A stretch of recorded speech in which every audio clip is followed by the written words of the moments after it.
Algumas pessoas ficam indiferentes quanto à idolatria, outros relativizam a idolatria e outros dão desculpas que a imagem que eles têm não é uma idolatria, mas é para lembrar dos santos que já morreram.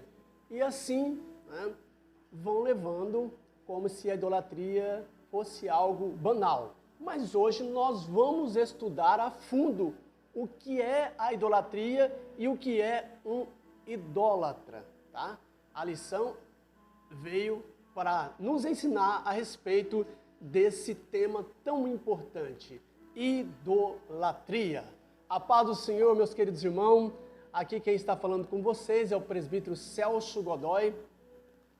Estamos começando o nosso programa EBD em Casa, Cristianismo acima de tudo e Deus acima de todos. O programa mais louco do YouTuber.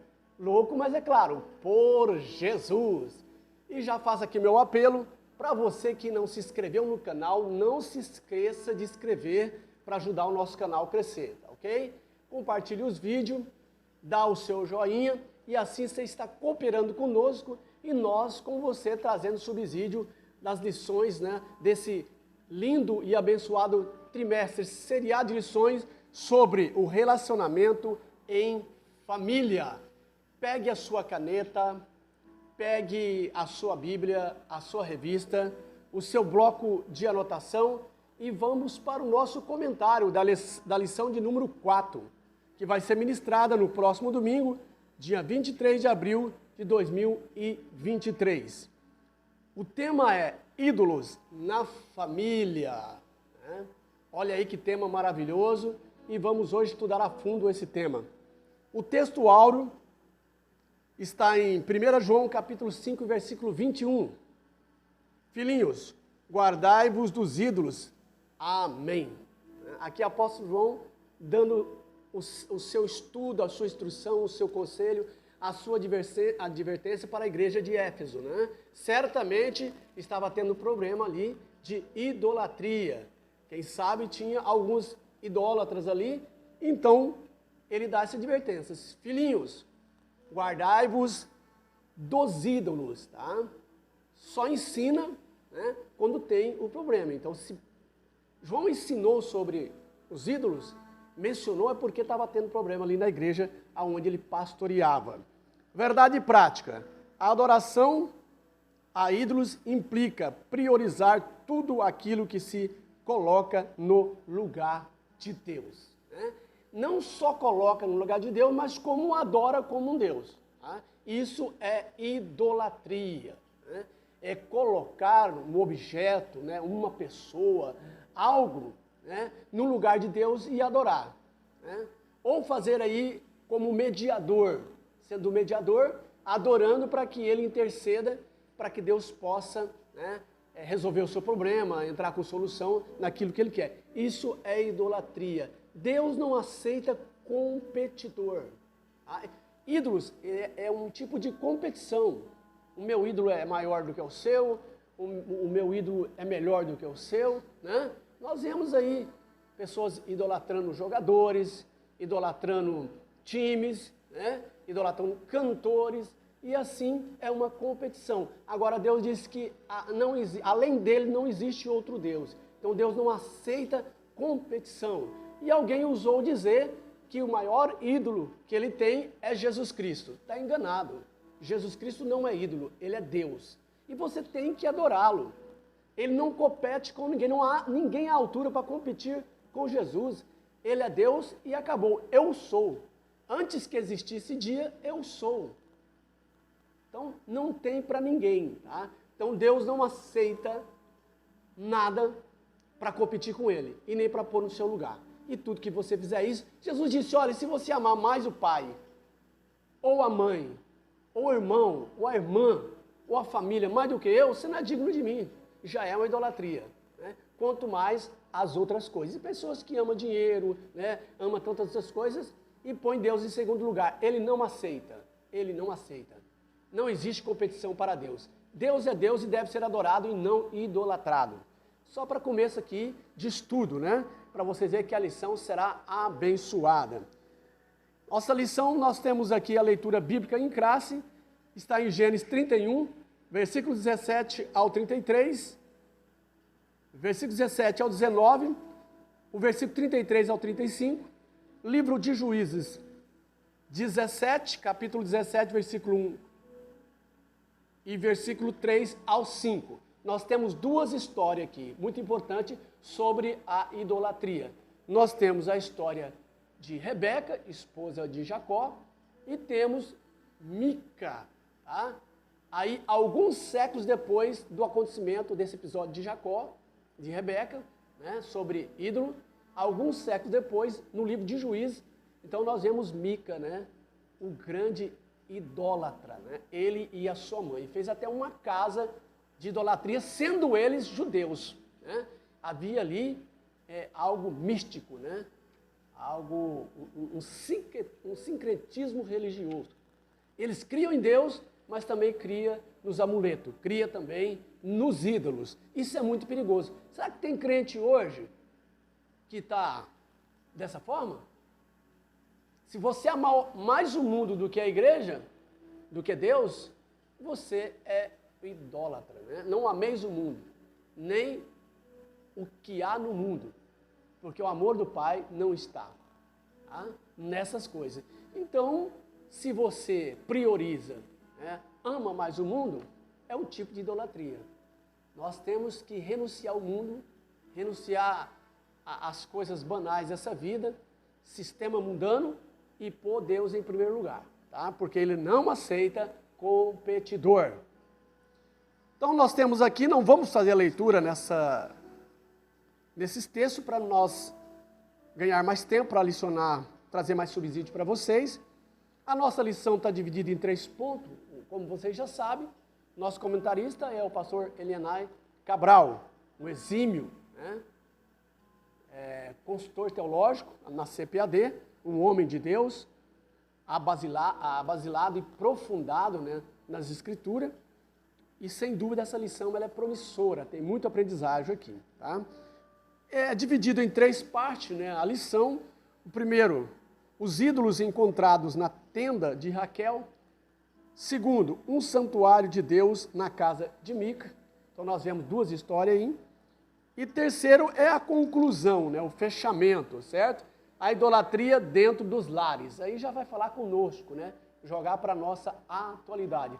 Vamos ver como aconteceu no antigo passado, né? E depois vamos trazer para o nosso dia que está acontecendo hoje, né? Será que tem alguém nessa altura do campeonato ainda é idólatra? Nós vamos ver aqui no finalzinho desses comentários, dessa lição. Então, começando aqui na nossa introdução, no nosso comentário, temos nessa lição 2 histórias distintas que relatam a convivência com a idolatria dentro de casa. No primeiro caso, temos Raquel, a mulher de Jacó, que sabia que seu marido servia ao Deus de seus pais e que ele era poderoso, invisível e não precisava de ídolo, de sua imagem. Entretanto, Raquel achava-se insegura quanto ao seu futuro, sentindo-se injustiçada pelo seu pai, que não lhe deu nenhuma herança, nem a ela, nem a sua irmã Leia. Resolveu furtar as pequenas estatuetas ou ídolos de seu pai, que eram os pequenos deuses dentro da casa de Labão. O segundo caso é o de Mica, uma eframita que viveu no tempo dos juízes em Israel e que, unindo-se aos danitas, fabricou ídolos e construiu um santuário para eles em sua casa. Nesta lição veremos a consequência da idolatria dentro de uma casa. Vemos um caso e outro caso. O caso aqui da mulher de Jacó, né? Tudo indica que ela não era uma idólatra, mas essas estatuetas, esses amuletos que ela furtou, ela não roubou, furtou, né? Diferente de roubo, era para garantir a sua herança, era o costume da terra onde eles viviam, tá?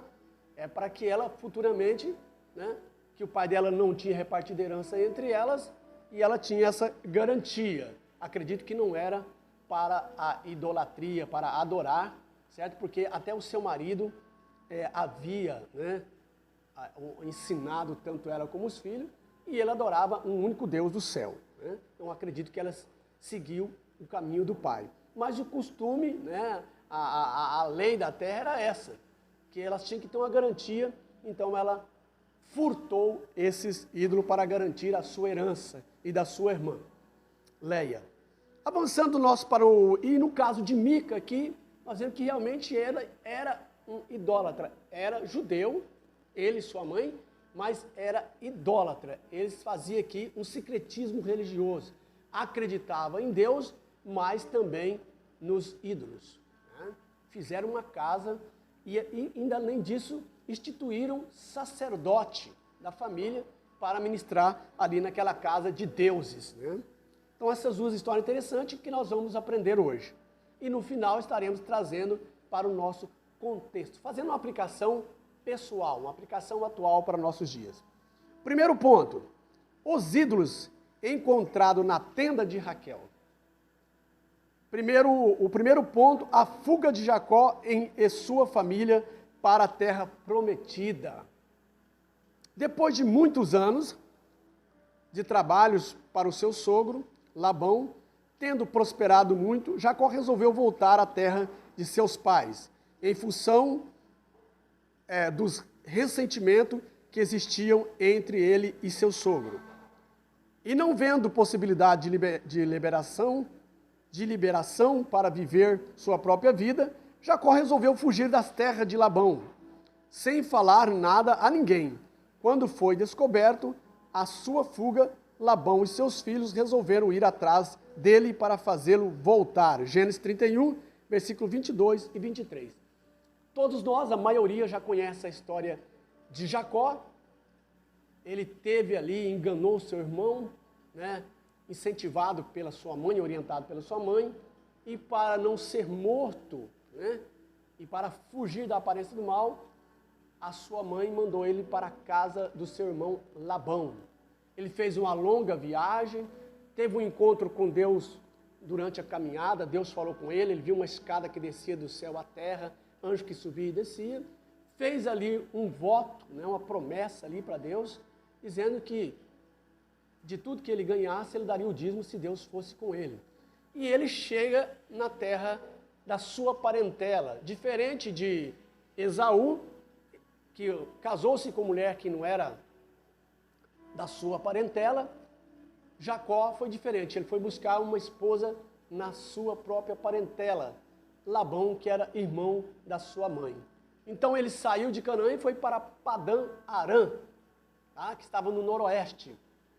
E ali ele encontra Labão e, pela sua surpresa, encontra ali o seu futuro sogro, mais liso do que bagre ensaboado, era mais astuto do que ele. E Labão começou já a enganar a Jacó. Jacó trabalhando para Labão, e ele engraçou, né? Gostou, enamorou de uma das suas filhas e amou a Raquel. E Labão já entrou com a sua astúcia, dizendo que o costume da terra era aquele, né? Que ele teria que trabalhar 7 anos para casar com a mulher que ele amava. Aos olhos de Jacó, isso era pouco, porque ele amava muito a Raquel. Trabalhou 7 anos, no dia do casamento, na núpcia, né? Festa, e quando terminou tudo que ele foi deitar com a sua esposa, e era costume das mulheres cobrir-se de véu, impedindo que a sua, né, aparência fosse vista. E quando ele foi deitar, no outro dia, quando ele levanta, ele vê que não era a mulher que ele amava, mas era a irmã, era Leia. Ele já foi no seu sogro e deu uma bronca. Ué, o que você fez comigo? Por que você fez isso comigo? E o seu sogro, como era esperto, disse: olha, o costume da terra é dar a primogênita, a mais velha, e depois a mais nova. Se você quiser a mais nova, mais 7 anos de trabalho. Ora, por que ele não avisou antes? Mas é porque ele era mais esperto do que Jacó. era mais trapaceiro do que Jacó, ok? Então, o que nós plantamos, nós colhemos. E Jacó estava colhendo. Embora era um homem temente a Deus, mas as consequências dos seus erros vêm. Então, ele teve que trabalhar mais 7 anos para conseguir a esposa amada. Aqui, às vezes, há uma interpretação errada. Alguém entende que ele trabalhou aí 14 anos para depois casar-se com Rebeca. Não. Ele, se você ler, prestar atenção, esperou passar uma semana da núpcia, né, da lua de mel, e aí foi entregue a Rebeca, né, em casamento a Jacó, e ele trabalhou mais 7 anos, né, mas já casado com Rebeca. Tá? Não esperou terminar os 7 anos para poder casar, mas aí ele casou após uma semana, foi dado em casamento a Rebeca, e ele trabalhou mais 7 anos aí de graça para o sogro. Em torno de 20 anos, depois trabalhou mais 6 anos por causa do gado. Então, 20 anos ele trabalhou para seu sogro de graça. E tinha o seu salário, é lógico, né, que Labão fez o seu salário, não era totalmente de graça, mas diz que Labão trapaceou Jacó umas 10 vezes mudando o seu salário, certo? Mas mesmo assim, Deus era com Jacó e o seu gado, né, a sua família foi tão abençoada que tudo multiplicou. E chegou um momento que ele viu que Labão não deixaria ele sair, e Deus teve de noite, deu um sonho para ele, que era para ele sair do meio daquela terra e para a sua parentela, ao contrário do sonho de Abraão, onde Deus apresenta a Abraão e diz, sai do meio de sua parentela e vai para um lugar que eu te mostrarei. Né? Já Jacó foi ao contrário, sai dessa terra e vai para o meio da sua parentela, para a casa do seu pai. E temendo que Labão poderia lhe fazer o mal, ele conversou com as suas esposas, né, e fugiu de madrugada. Mas enquanto isso, quando o pai de Rebeca foi tosquiar as ovelhas, durante o dia, Rebeca foi lá na tenda do seu pai e roubou os terafins. Não confundir aqui terafins com serafins. Terafins era ídolos caseiros. E serafins são os anjos de fogo vistos por Isaías, do capítulo 6. Isaías, adorando a Deus com 6 asas. Tá? Então, vê essa diferença. Terafins e S, serafins. Tá? Então, há uma diferença aí, só para vocês compreenderem. Então, ela vai, aproveita que o pai não estava em casa, furta os ídolos para garantir a sua herança, era o único objetivo, e foge, em concordância, né? As mulheres e as concubinas, e a família de Jacó, em concordância, foge durante a noite, madrugada fora. E quando Labão desconfia, após 3 dias, não encontra mais Jacó. E ele pegou seus filhos, que naquele tempo a família tinha que ser grande, que aí se formava um exército, né, para batalhar contra outros invasores. Pegou sua família, seus filhos, seus criados e partiu atrás de Jacó. 7 dias de viagem, alcançou Jacó. Mas durante essa viagem, à noite, Deus entra com providência e dá um sonho a Labão dizendo que ele não deveria falar nem bem nem mal para Jacó, senão ele ia se dar mal, que ele era um homem de Deus. Labão aplacou a sua ira e quando encontrou com Jacó, ele foi direto, entrando nas tendas sem pedir permissão, onde Jacó estava descansando para continuar a viagem e apalpando todas as coisas que estavam ali para ver se achava os ídolos. Falou, olha, você me roubou os ídolos. E Jacó falou, eu não fiz isso. E se alguém tem o ídolo, procura aí. Esse tal tem que morrer. E justamente Rebeca estava com os ídolos. Mas ela foi esperta, porque já tinha aprendido com o pai, né? Ser esperta, né? Astuta, né? E ela pôs os ídolos na albarca, né? Ali no camelo, certo? E sentou em cima. O camelo que ela estava viajando, ok? Ali no arreio do camelo, assentou-se em cima, e quando o seu pai veio apalpar os móveis ali na tenda, ela disse, meu pai, não fica irado, meu senhor, não se ira contra mim, mas eu não posso me levantar porque eu estou nos dias das mulheres, né? E essa fase da mulher era muito respeitada, né? Então o homem respeitava muito. Então eu estou nos dias das mulheres e eu não posso me levantar. e foi aonde ele não descobriu o ídolo. E viu que não tinha nada, procurou em todos os lugares, aí ele pediu desculpa para Jacó, vendo que Jacó era inocente, fez as pazes, não fez mal a Jacó, devido a Deus ter entrado com providência, como Deus entrou em providência com Abimeleque, que ia fazer mal para Abraão. Mas Deus deu um sonho à noite e falou, não faça mal a esse homem, ele é homem de Deus. Aquele episódio todo que você já conhece. Então foi a mesma coisa, e Labão, então, não fez mal, fez a paz e voltou em paz, e Jacó seguiu a sua viagem. Aí vocês sabem a história, né? Teve um encontro com Deus, depois com seu irmão, e deu tudo certo. Graças a Deus ele chegou na sua terra. Avançando aqui para o segundo ponto, Labão descobre o furto de seus ídolos domésticos. Labão descobre o furto dos seus ídolos domésticos. Labão era um homem idólatra e possuía pequenos deuses no interior de sua casa, para os quais ele orava e pelos quais acreditava ser ajudado. Eram, na verdade, terafins fabricados de madeira, pedra ou barro, cujas imagens eram veneradas e adoradas como amuletos para proteção familiar e pessoal. Quem os possuísse também tinha o direito à herança. Quando Raquel percebeu que seu pai não lhe daria herança alguma, ela furtou os ídolos dele. Gênesis 31, 19. Ao chegar no acampamento de Jacó, Labão indagou-lhe a respeito dos seus ídolos, e não os encontrou, porque Raquel os escondera na albarda de um camelo, e se assentou sobre ele. Gênesis 31 e 34. Então, Labão era um homem idólatra. Ele fabricava os seus próprios ídolos, né? Os ídolos ali da terra que deveriam ser adorados, e tinha aqueles ídolos como amuleto, né? Tinha Deus para qualquer situação, tá?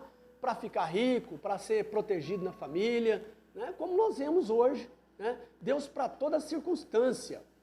E ali ele criou aqueles ídolos, e aqueles ídolos, o costume da terra, o pai certamente dava de garantia para os filhos, para poder ter herança futuramente, né?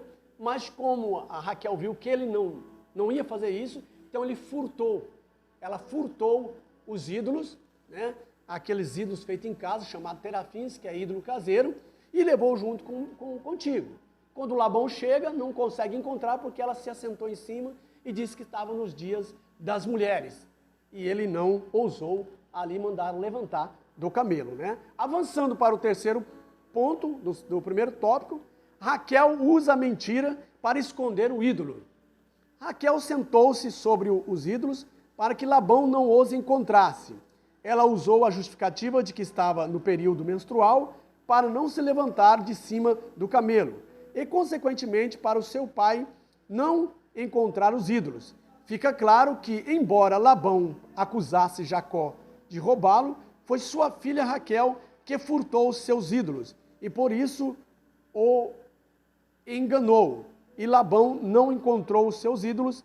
Esse episódio gerou uma grande discussão entre Jacó e seu sogro. É lógico, o sogro achava que fosse Jacó, mas na realidade era a filha.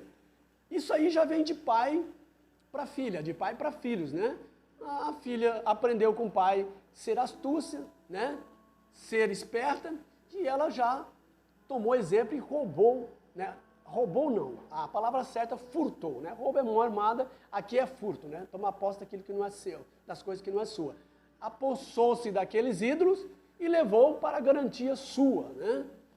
Alguém diz, alguns estudiosos, que Raquel também era idólatra por causa do ensinamento de seu pai.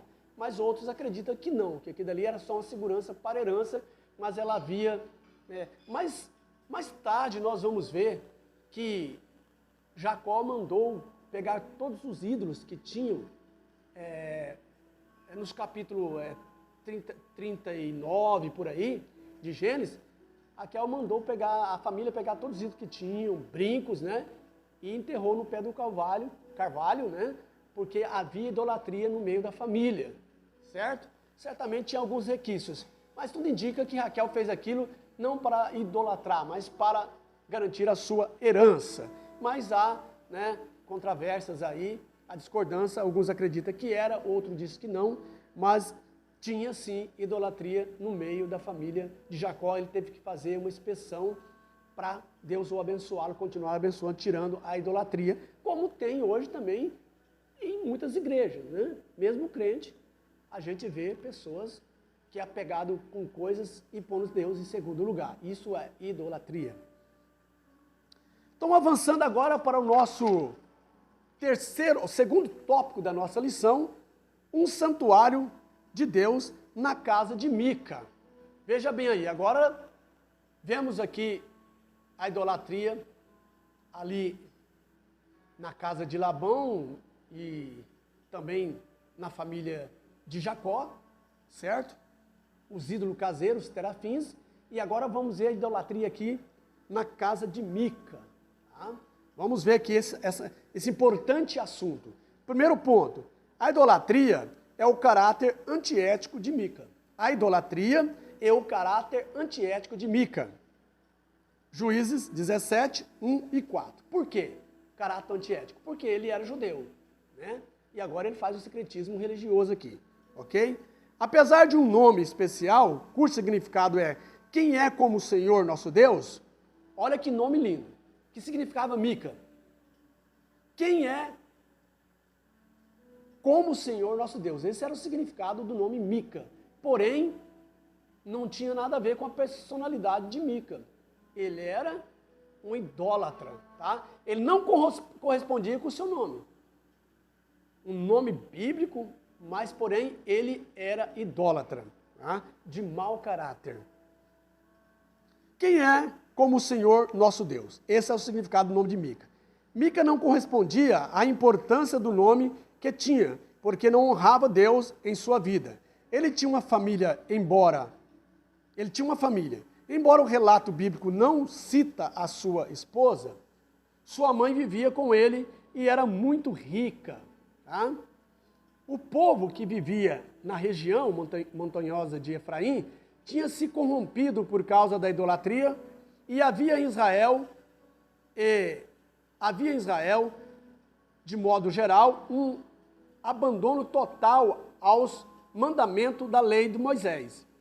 Juízes 8 e 27, em que o povo de Israel aderiu a um sincretismo religioso, que implicava uma apostasia total. Além do abandono da lei do Senhor, as famílias começaram a adotar esse sincretismo religioso dentro das suas próprias casas, admitindo ídolos caseiros para os quais faziam culto e adoravam com o objetivo de obter favores materiais.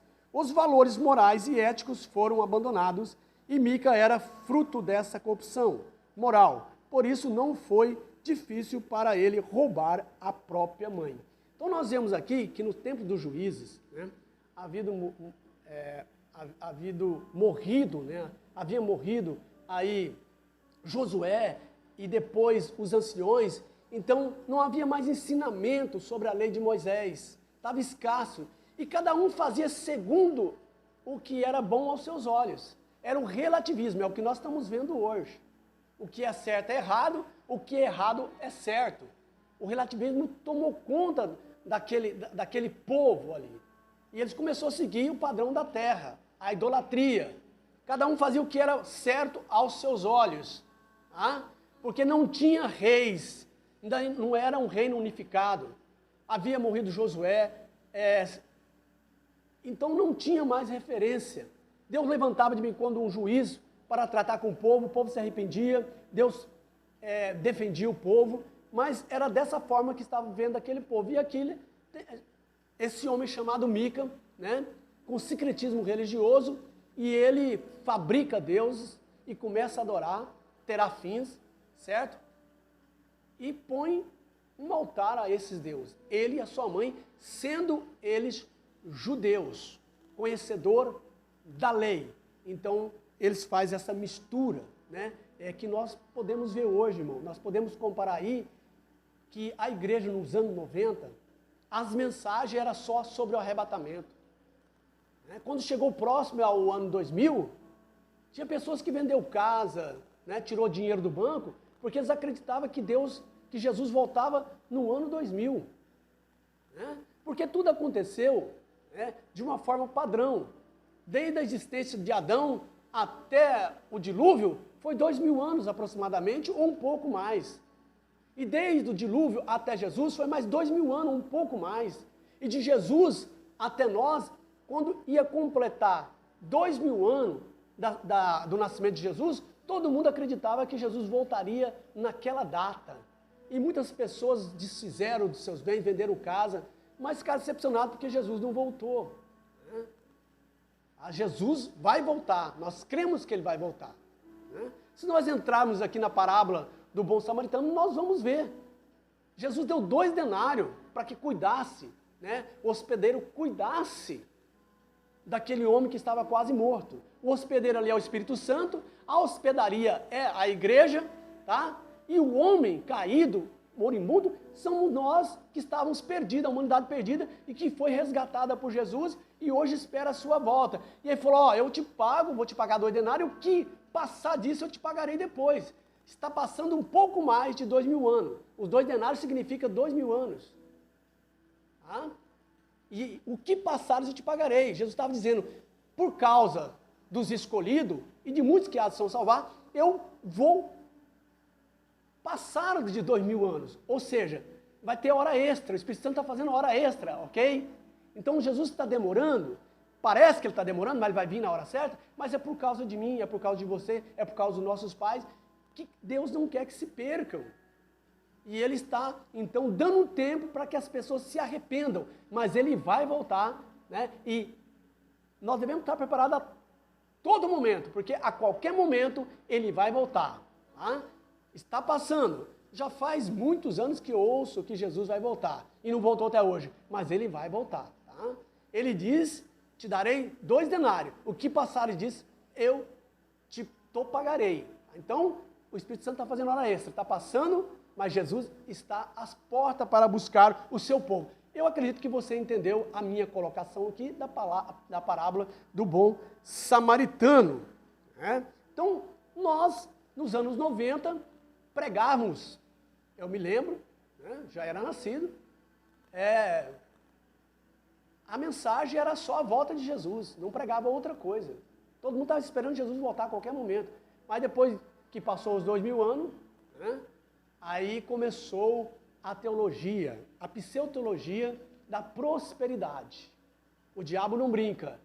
Né? E ele voltou o olhar de muitos da igreja, da maioria, que estava no céu, voltou para a terra. Agora é chave de casa, chave de carro, dinheiro no banco. Né? Se eu estou bem aqui, para que céu? O diabo tirou a visão nossa do céu para a terra. E nós temos que tomar cuidado. Nós temos que andar com os pés na terra, mas com a cabeça no céu. Tá? Porque Jesus pode voltar a qualquer momento. Cuidado com essa pseudo-doutrina da prosperidade. Ela é perigosa. Isso também é um tipo de idolatria. Avançando para o segundo ponto, do segundo tópico. A abominação de Mica. Tá? Juízes 17:5. Mica havia construído em sua casa um santuário para pequenos deuses, ou seja, terafins. A escritura diz, e tinha este homem, Mica, uma casa de deuses, e fez éfode e terafins, e consagrou aos seus filhos, e consagrou um dos seus filhos para que ele fosse por sacerdote. Olha só, ele tinha conhecimento das coisas de Deus, tá? Era um judeu. Mica havia roubado a própria mãe, sem que ela soubesse. Ele levou consigo 1.100 ciclos de prata, equivalente a 13 quilos de metal, visto que a sua mãe não sabia que era o seu próprio filho quem a furtara. Ela lançava maldições sobre o ladrão, Juízes 17:2, temendo sofrer a maldição da mãe, Mica foi à casa dela e confessou o seu pecado, e a restituiu completamente, todo o dinheiro. Porém, ele restituiu aquele dinheiro à sua mãe. Sua mãe retirou a maldição e tomou parte do dinheiro e o deu aos ourives para que fizesse imagem de escultura para a sua casa, ou para a casa de Mica. Então nós vemos aqui que Mica trapaceou sua mãe, furtou 1.100 ciclos de prata. A prata, a moeda não era cunhada naquela época, ela era achatada, cortada em formas redondas, né? E feito a moeda, e era chamada de ciclos, né? Era prata mesmo. Dava aproximadamente 13 quilos de ciclo de prata ali. Ele furta, rouba, sua mãe não sabia quem era, começou a amaldiçoar. Ele ouvia e ele sabia, ele tinha conhecimento que a maldição que o pai, né? O filho que não honra, ele tinha conhecimento, ele era judeu, o filho que não honra o pai e a mãe, né? Tem pouco tempo de vida e será amaldiçoado. Então ele pesou na consciência, confessou para sua mãe que foi ele que tinha roubado, devolveu o dinheiro, a mãe perdoou, louvou pela sua atitude, mas tomou ali 200 ciclos daquela prata, acho que ela ficou com 200, não, se eu não estou equivocado, e o restante ela mandou fazer, né, ali ídolos, e ele fez uma casa e pôs ali os ídolos para a adoração, ainda consagrou um dos seus filhos para ser sacerdote. Mais tarde aparece lá um levita e ele consagra ali no lugar do seu filho e realmente fez algo assim que era abominável aos olhos de Deus. Avançando para o terceiro ponto, Mica tinha uma casa de deuses. Juízes 17, versos 5 e 6. Pelo contexto bíblico, a família de Mica era de judeus, mas desviada da fidelidade de Deus. Da fidelidade a Deus. Servia aos falsos deuses, representado por pequenos ídolos, chamados terafins. Mica e seus familiares afirmavam estar servindo também ao Deus de Israel. Sabe que tem pessoas assim? Que está fazendo coisas erradas e afirma que está servindo a Deus? Agora nós temos que ver se Deus está recebendo a nossa adoração quando praticamos errado e dizemos que estamos servindo a Ele. Assim estava a situação de Mica. Entretanto, naquele período histórico do tempo dos juízes, cada um fazia o que lhe parecia certo, o relativismo. Juízes 17, 6. Por conta própria e depois de ter seus terafins em casa, Mica resolveu também mandar fazer um éfode, que era utilizado somente pelo sumo sacerdote israelita, e o entrega ao seu filho, separando-o para ser sacerdote na sua casa. Depois apareceu um levita que não tinha onde morar, e Mica o convida a viver em sua casa e torna-se o sacerdote da família, pelo Deus de Israel. Essa mistura de divindades falsas estavam presentes na casa de Mica. Todos quantos chegassem à sua casa encontrariam os deuses que desejassem invocar. Infelizmente, um homem da tribo de Efraim, que deveria honrar o Deus de seu povo, que o libertou do Egito, agora se encontra comprometido com ídolos de uma religião pagã. Então, esse levita, ao invés de chegar ali e dar uma bronca, condenar aquela atitude de Mica, ele aceita porque ele era mercenário, esse levita, como nós vemos muito hoje, obreiros mercenários, que aceita a proposta, né, maior, quem dá mais, eles vai, né? É caso de pregadores, que às vezes deixa de pregar na igreja porque a outra ofereceu mais.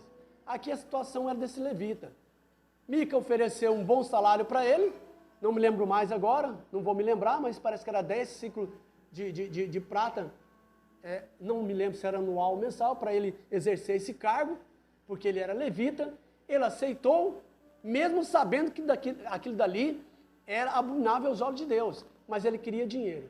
Depois, mais tarde, pela história, você vai ver que esse mesmo levita recebeu outra proposta e saiu dali e foi ser sacerdote em outro lugar, porque pagavam mais. Não vou entrar aqui em detalhes, porque não dá o tempo, né? Mas era mercenário.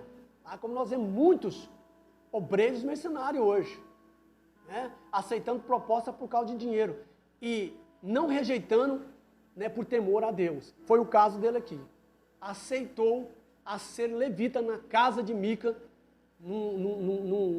numa situação, numa religião pagã daquela terra, que Mica tinha feito o secretismo ali, e ele aceitou ser sacerdote conhecendo a palavra de Deus. Isso é abominável aos olhos de Deus. Terminando essa parte, vamos avançar agora para o final, o terceiro tópico da nossa lição, que é a conclusão de tudo isso aqui. A idolatria dentro dos lares, agora é conosco, né? Vamos falar conosco agora. Vemos essa história, vamos trazer para o nosso contexto. Tá? Temos que tomar como exemplo para não cairmos na mesma condenação. Em ambas as histórias citadas de Raquel e a de Mica, a crença em ídolos domésticos indicava forte influência pagã em lares israelitas. A partir desses dois casos bíblicos, somos convidados a refletir a respeito da idolatria hoje. Tá? Fazer uma reflexão. O escritor, o autor dessa lição, Elianai Cabral, nos chama a uma reflexão a respeito da idolatria em nossas casas e até mesmo na igreja, tá? Então, diante desses dois fatos, vamos fazer uma reflexão e se alguém está nessa situação, peça perdão e deixe a mão dessas coisas, porque é abominável aos olhos de Deus. Primeiro ponto, os ídolos domésticos dos tempos atuais.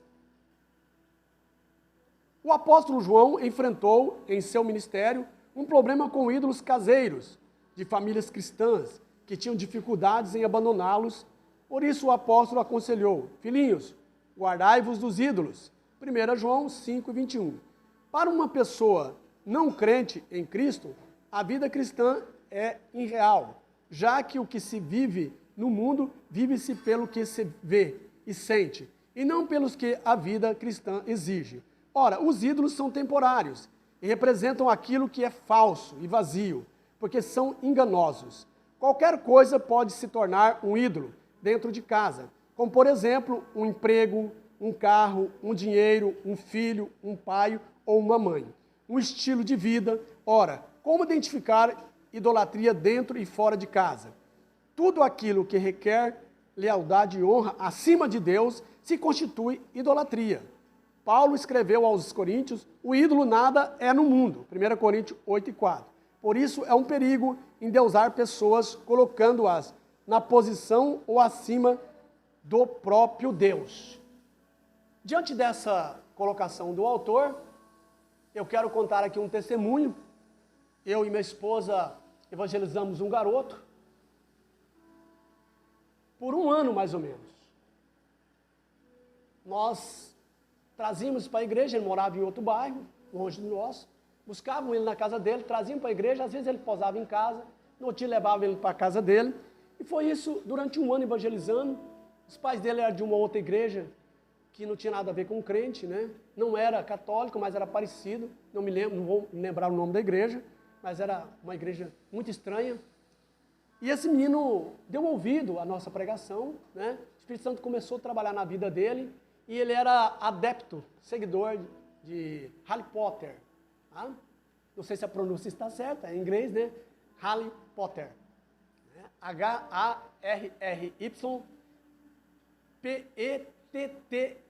Harry Potter. Potter, T-R. Tá? Essa é a pronúncia, a escrita do nome. Né? Aquele que vocês conhecem, que fez um grande sucesso, até faz sucesso hoje em filmes, né? Livros, camisetas. Né? É algo assim que chama a atenção. Mas é um mundo espiritual maligno. É algo espiritual da parte que não vem de Deus. Tá? É tipo o espiritismo moderno. Né? E ele era seguidor, tinha camiseta, tinha vários livros. Né? Nós começamos a pregar e o Espírito Santo começou a trabalhar na vida dele. E chegou um dia, né? Ele pegou aqueles livros, muito livro, camisetas e mais apetrecho, foi no fundo do quintal e ele mesmo filmou para nós vermos e colocou ali gasolina, riscou o fósforo e queimou tudo. Tá? Foi um fogaréu danado e ele foi liberto. Hoje ele está na igreja conosco, na nossa igreja, congrega conosco, certo? Ele é sonoplasta, ele é um exímio secretário, tá? Ele cuida de toda a área da parte de secretaria, coopera ali com o jovem, ele é jovem, né? É cooperador também, e Deus abençoa ele grandemente. Estamos orando para que Deus, né, possa faz com que ele case com uma moça bem crente e seja um grande obreiro, um pastor na igreja, um missionário, né? Mas Deus tem plano para a vida dele. Tudo isso, irmão, é nós fazer como o apóstolo João. Aconselhar com amor, ensinar com amor para que as pessoas realmente deixem essa prática pagã e venham servir a Deus, porque Deus não aceita você servir a dois senhores, né? A Mamon e a Deus, como diz lá em Mateus, se não estou equivocado, né? Porque ou você vai agradar a um e desagradar a outro, né? Então você tem que amar somente um, não pode amar o dinheiro e amar a Deus, você tem que amar a Deus. Se amar o dinheiro, Deus não aceita esse sincretismo religioso. Então, graças a Deus, esse jovem está uma bênção na igreja e louvamos e damos glória a Deus por isso. No segundo ponto, identificando os ídolos modernos dentro dos lares. Tá? A proliferação da cultura da mídia entrou em nossas casas e, queiramos ou não, convivemos com ela no dia a dia. A mídia, por si mesma, é neutra, pois é um meio pelo qual serve a sociedade como canal de comunicação através do rádio e da televisão, da internet, dos smartphones, das redes de computadores e de outros meios. Ela é um modo de comunicação que deve ser usado com sabedoria, entretanto, não podemos ser manipulados por ela, que faz parte de um mundo tecnológico intelectual no qual todos vivemos. O que não podemos é fazer o uso acrítico desses instrumentos, né? Precisamos levar em conta o cuidado quanto ao perigo da concupiscência da carne, dos olhos e da soberba da vida. 1 João 2, 16 e 17. Então nós vemos aqui em 1 João 2, 16, 17, não ameis o mundo e nem que no mundo há. Então o sistema do mundo nós não podemos amoldar a ele. Então a mídia está aí, é um instrumento neutro que nós temos que saber usar para louvar o nome do Senhor. Mas se nós não soubermos, nós vamos tornar um idólatra, vamos tornar um rebelde contra Deus. Temos que saber usar. É como um revólver, né? Você vai usar um revólver, mas, no caso, se você é um policial, se você vai fazer uma segurança, tá? O revólver é muito bem-vindo. Mas para cometer erro, para usar de forma errada, é pecado. E o crente não pode fazer isso, né? Da mesma forma, eu costumo dizer que o que mais mata hoje não é a guerra, não é as pestes. O que mata mais hoje, no Brasil e no mundo, é o trânsito. Vamos acabar com os carros? Não, vamos educar os condutores. Hoje, o que manda é a conscientização. Nós temos que conscientizar os membros como usar esses meios, né, da mídia, tá, dessas redes sociais, para eles não se contaminar, como Moisés ali na Babilônia. Estava na Babilônia, mas Babilônia não estava nele. Ele continuava sendo crente de Jerusalém. Assim é nós, estamos no meio desse mundo, desse sistema, mas o sistema não está em nós. Nós temos que saber portar, o crente tem que saber portar aonde ele está. Eu não vou naquele lugar, eu não vou, ou seja, pegar esse serviço, ou vou estudar, porque ali é contaminado, vou me isolar do mundo. Não, você não pode se isolar do mundo. Você não pode ser um monasteiro, né, que se isola. Tá? Mas você tem que saber comportar aonde você está. Jesus diz, vocês sois o sal da terra. E se o sal for insípido, como há de salgar?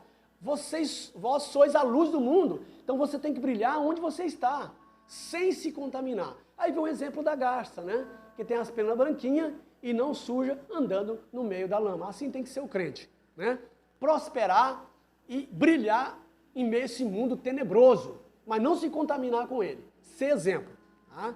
Terceiro e último ponto do terceiro tópico. Precisamos reagir contra o inimigo da família. Jesus disse em seu sermão da montanha, vós sois o sal da terra, e se for o sal insípido, com que há de salgar? Mateus 5,13. A igreja é o sal da terra, e por isso é a única instituição da sociedade capaz de evitar a corrupção dos nossos valores morais, espirituais, para preservar a família atacada pelo vírus infeccioso do sistema mundano. É preciso quebrar os ídolos domésticos que roubam o lugar de Deus na vida da família. Aí nós, como obreiros, arca a grande responsabilidade de ensinar a igreja. Porque essa nova geração que está vindo está suscetível. Elas já nasceram nesse sistema. Já nascem digitando. Já nascem no meio da mídia, sabendo todas as coisas. E querendo ensinar os mais novos. Mas nós, com a experiência que nós temos que ensinar os marcos antigos. Ensinar a palavra de Deus. Que ser fanático em um time de futebol é idolatria. Está pondo no lugar de Deus. Que ser fanático e idolatrar um cantor é pecado, está pondo no lugar de Deus. Tá? E assim por diante. Tá? Que você for aí assistir um filme de terror, um filme que vem trazer coisas más, é pecado. Isso está colocando Deus em segundo plano. Então nós temos que ensinar os nossos filhos e essa geração nova que idolatria não é só como ensinava os antigos, só uma estátua feita de barro, de ouro, de prata, e que se ajoelha para adorar. Não, a idolatria pode estar dentro do coração. Jesus diz assim, aquele que amar mais o pai, ou a mãe, ou os irmãos mais do que eu, não é digno de mim. Então nós temos que estar em Mateus 6:33. Buscai o reino dos céus em primeiro lugar e a sua justiça, e as demais coisas lhe serão acrescentadas. A prioridade aqui é Deus. E em segundo lugar, as coisas. Senão nós vamos colocar, hoje não temos, os crentes não têm, né? Um Deus de barro para adorar. Mas às vezes tem um pregador que eles idolatram, tem uma cantora que eles idolatram, tá? E assim por diante, tem uma igreja que eles idolatram, uma denominação. Isso é pecado. Deus tem que estar acima de tudo. A adoração tem que ser só Ele não aceita competição. Então, arranca esses ídolos do seu coração e comece a buscar a Deus. Precisamos ensinar essa galera a viver nesse mundo, senão estarão perdidos. E se nós não cuidarmos, seremos culpados por isso. Que Deus abençoe a sua vida, meu querido. Vamos fazer aqui a conclusão para nós encerrarmos essa lição. Conclusão. Precisamos investir na família, criando barreiras espirituais e morais no seio dos lares para salvar nossos filhos e prepará-los para uma vida cristã sadia e que glorifique a Deus. Por isso, os ídolos da atualidade precisam ser retirados do nosso meio para que não venham a roubar o lugar de Deus em nossas vidas. Aleluia! É isso. Vamos ajudar essa galera nova. Mostrar para eles que o ídolo pode estar dentro do nosso coração. Tem pessoas que criam Deusinho para si. Se Deus não fazer isso para mim, eu vou pôr no canto da parede. Aí como diz aquele velho jargão, você pode pôr uma aranha no canto da parede, mas Deus não. Quem manda em você e quem é submissa a Deus é você. Você não pode exigir nada de Deus. Se Ele quiser fazer, Ele faz. Ele continua sendo Deus. Você tem que continuar adorando Ele. Então, outros criam Deus, Deus falou só favorecendo ele, às vezes até profeta, tá? E quando vem uma profecia para corrigir ele, ele joga para outro. Então cria Deusinho para si, para se defenderem, para que as pessoas acreditem na sua palavra, e não que ali esteja a palavra de Deus em sua boca, profetizando às vezes da carne, e dizendo que é Deus. Não, nós temos que ser submissos a Deus. Não podemos criar deusinhos, isso é idolatria. É nós que temos que submeter a Deus, e não Ele a nós. E muitos crentes querem dominar Deus, que Deus faça aquilo que Ele quer. Isso é errado. Nós temos que estar debaixo da mão potente de Deus e obedecer a sua palavra, né? Resistir o diabo e humilhar perante a mão de Deus, e o diabo fugirá de vós. Meus queridos, fique com Deus, que Deus abençoe a sua vida, a vida da sua família. Trouxemos subsídio para você dar a sua aula com excelência no próximo domingo. Então não esqueça de se inscrever em nosso canal, compartilhar o vídeo e dar o seu joinha. Que Deus abençoe, um abraço e um beijão no coração. Bye, bye, galera!